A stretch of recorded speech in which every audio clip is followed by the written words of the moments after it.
Deuxième question, on vous demande de recommencer, cette fois-ci en plaçant le point E tel que ABEC soit un parallélogramme.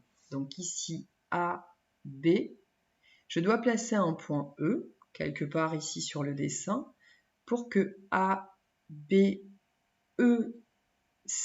soit un parallélogramme. Cela oblige au fait que AB et EC, c'est-à-dire les droites AB et EC, vont être parallèles. Donc AB ici, EC quelque part, mais en tout cas, il va falloir que je trace une parallèle passant par C, A à B, donc ça va donner une droite à peu près comme ça, et mon point E va être sur cette droite. Je dois également respecter un certain ordre, c'est-à-dire me demander sur cette droite où va être le point E, plutôt au-dessus de C ou plutôt en dessous. Ici, ça va être plutôt au-dessus, pour que A, B, E, C soit un parallélogramme. E, il est par là.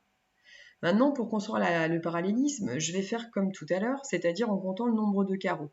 Donc ici, pour aller de A vers B, je me déplace de 3 vers la droite, horizontalement, puis je monte verticalement de 3 carreaux également. Bien, je vais faire la même chose à partir de C pour me donner la même direction. Donc ici, je vais me déplacer de 3 carreaux horizontalement vers la droite et je monte de 3 carreaux verticalement. Ça m'amène à un point qui est ici. Je vais supposer que c'est mon point E. Et puis je vais tester.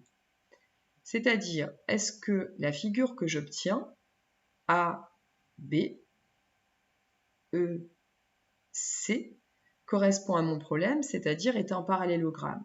Alors oui, dans cet ordre-là, nous avons bien ABEC qui est un parallélogramme.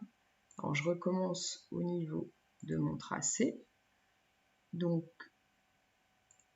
mon point ici, A, et donc mon point B, et je vais rejoindre.